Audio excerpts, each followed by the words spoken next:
18 décembre 2024, cher peuple d'Afrique, comme d'habitude, recevez nos salutations. Nous avons jugé nécessaire de répondre à deux désinformations de la part des médias mainstream qui peut-être prennent des Africains comme des gens qui sont étrangers à ce monde. Ils nous ont trouvés sur cette terre. Nous connaissons l'histoire. Ce n'est pas à eux d'écrire notre histoire à notre place. Nous avons vu des fameux analystes, des fameux experts, des questions africaines sur des plateaux des médias mainstream, des médias d'influence, des médias politiques, des médias utilisés comme des outils géopolitiques, des médias qui sont subventionnés à hauteur, si on convertit en francs CFA, à hauteur de plusieurs milliards de francs CFA, juste pour essayer d'égarer davantage des Africains, essayer d'endormir cette jeunesse africaine qui se réveille et dont le réveil commence à déranger. Peuple d'Afrique, la première des informations, nous avons entendu plusieurs de leurs experts, et même sur certains médias africains, des gens qui se font passer pour des panafricains. La première des informations, c'est dire que les actuels dirigeants de l'AES n'ont pas de légitimité à sortir le pays de l'AES de la CEDEAO. Nous avons dit, ah bon?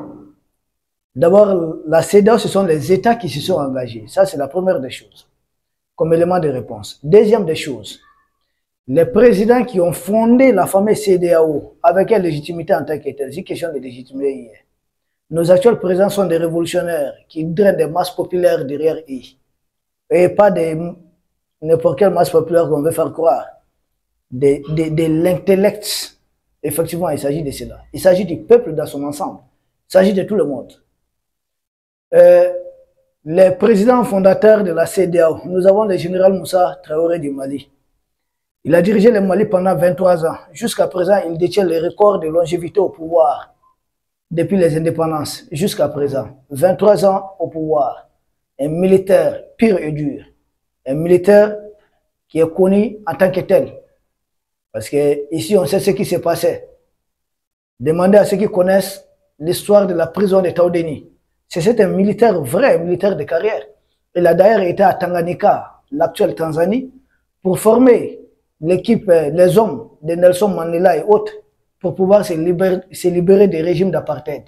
Il s'agit de ces militaires. Il fait partie des pères fondateurs de la CEDEAO. Il y a quelque chose de démocratie dans ça. Deuxièmement, le général Sangoulé Lamizana, il est du Burkina Faso. Il a pris le pouvoir en 1966, en renversant le père de l'indépendance du Burkina Faso, à l'époque Haute-Volta, Maurice Yaméougo. C'est un militaire pur et dur. Lui-même qui s'est une fois taillé une constitution sur mesure pour essayer de bien gérer son pays. Laissant entendre dans cette constitution que les plus anciens, au grade les plus élevés, c'est lui qui doit diriger le pays. Et c'est ce qui s'est passé. Il s'agit de tels militaires qui ont fondé la CEDEAO. L'esprit, ce n'était pas tu es démocrate ou tu ne l'es pas. L'esprit, c'était nous sommes tous africains. Comment nous allons nous retrouver? L'idée est partie, c'est pas ça qu'on vous fait croire sur Internet. L'idée est partie de la guerre meurtrière de Biafra. Et qu'à l'époque, le général Moussa Traoré a contacté certains de ses pairs. Pourquoi on ne doit pas essayer de nous mettre ensemble, nous de l'Afrique de l'Ouest? Autre président fondateur, nous venons de parler de la guerre de Biafra. Le général Yakubu Gowon, qui est-il? C'est ce général qui a fait la guerre de Biafra pendant quelques années, et une guerre bilan au niveau simplement des militaires de l'armée, et puis l'autre, les milices, les terroristes qui combattaient en face, c'est plus de 200 000 morts. On vous dit 100 000 morts, c'est pas vrai. Et plus de 2 millions de morts de civils. On parle d'1 million de morts de civils, c'est pas vrai. 2 millions de morts de civils. C'est une guerre qui a fait 10 fois plus de victimes civiles que militaires. Donc les civils étaient particulièrement visés. Et c'est chez ce général, lui-même arrivé au pouvoir, après le coup d'État de 66, si j'ai bonne mémoire, c'est chez lui que la CEDEAO a vu le jour. Aujourd'hui, quand on nous dit, on nous fait croire que la CEDEAO est autre chose, mais attendez, on ne va pas nous intimider avec ça. Les Africains connaissent l'histoire de l'Afrique. Ils veulent qu'on ajoute un autre père fondateur de la CEDEAO, l'ancien président du Niger, le vaillant militaire Séni Kounché. Oui.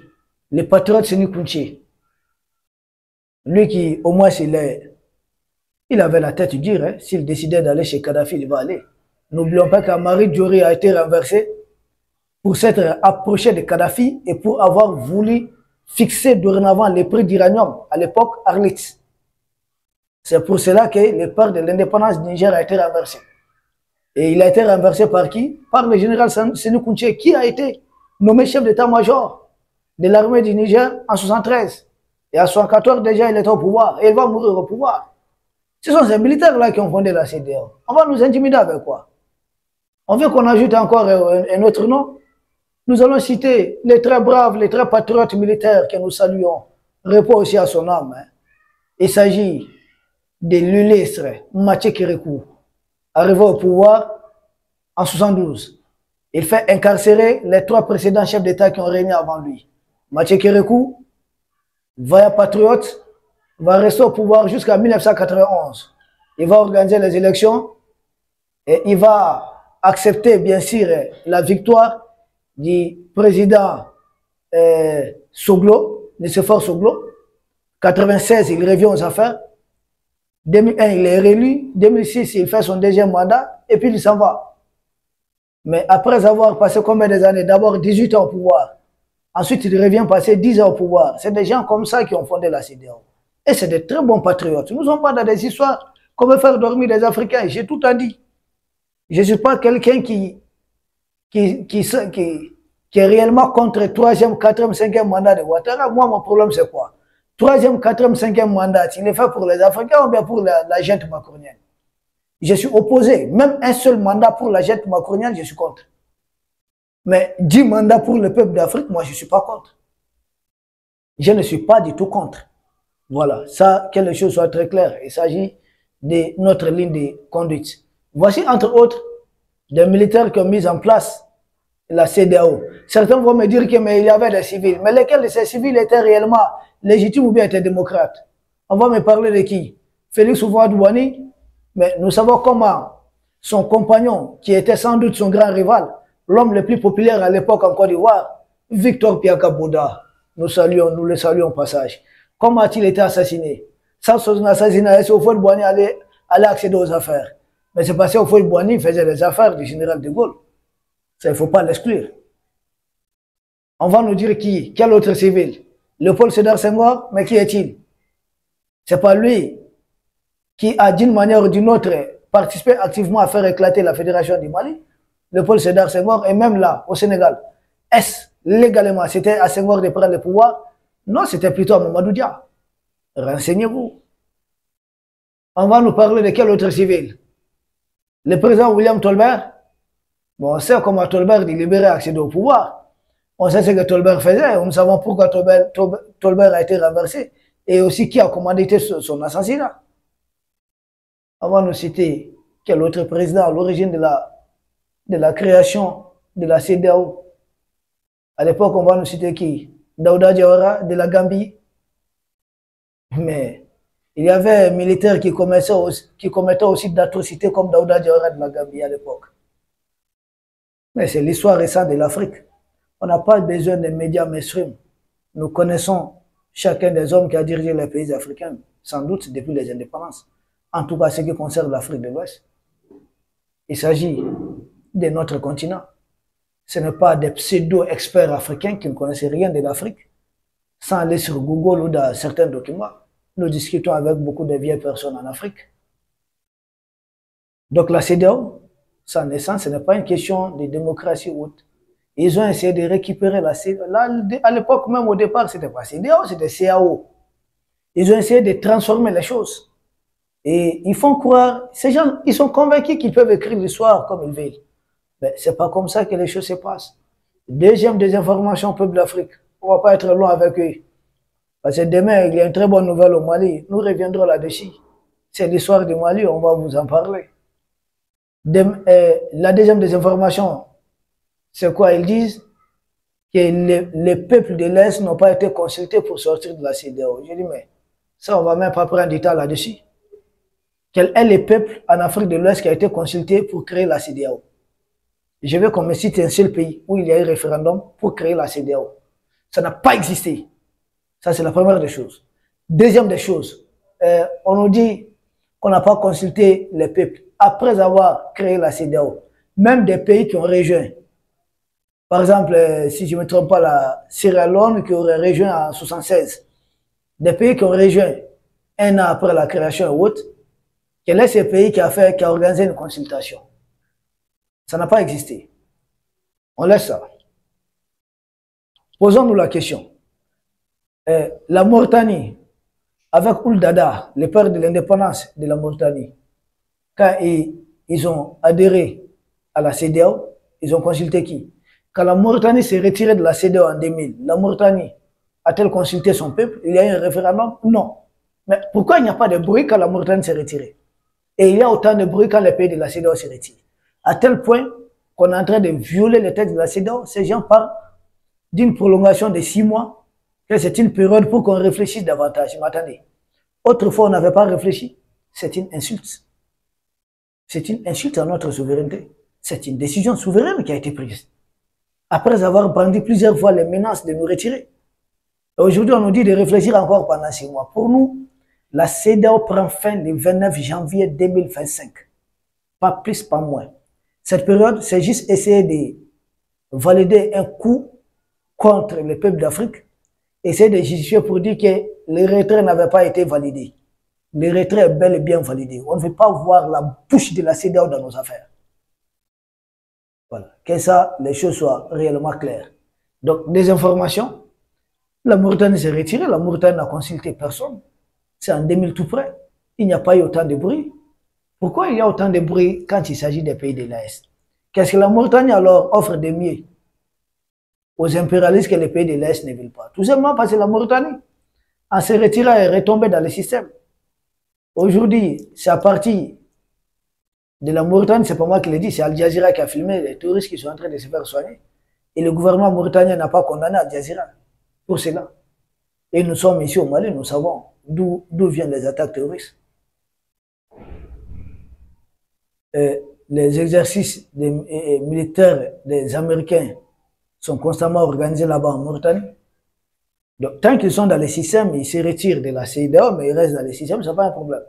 Mais nous qui décidons de nous retirer de la CEDEAO et faire même dos aux partenaires traditionnels de la CEDEAO, c'est-à-dire aux sponsors étatiques de la CEDEAO, et créer notre propre, avoir nos propres partenaires qui respectent notre souveraineté, c'est là tous les problèmes.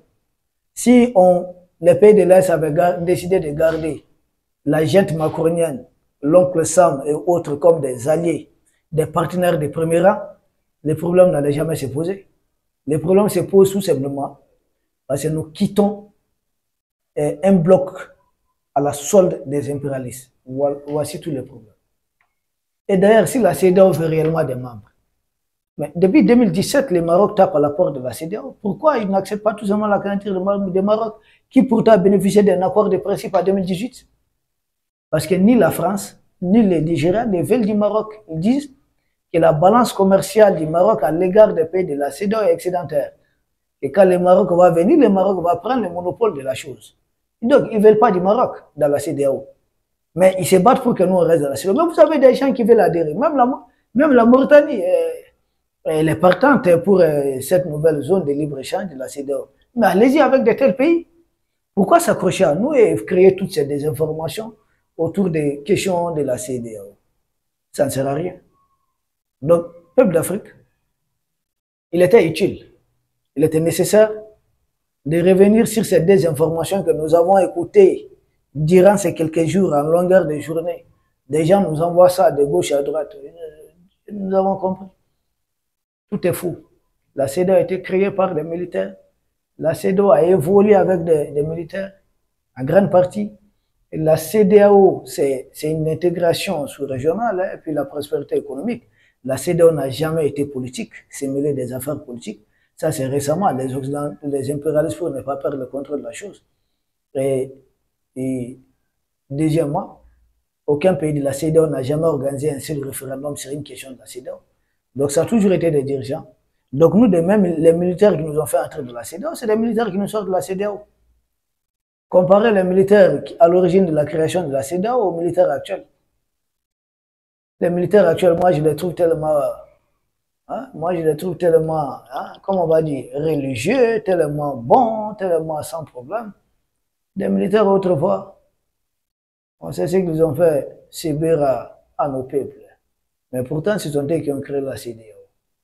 Ils avaient au moins cette idée d'intégration.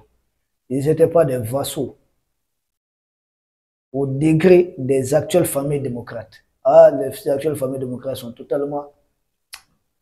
Peuple d'Afrique, le Mali vient de rebaptiser des boulevards, des avenues, des rues, des places publiques. On a enlevé des noms des France-Africains. France-Afrique, on a changé. Demain, nous allons revenir spécialement là-dessus. C'est très important.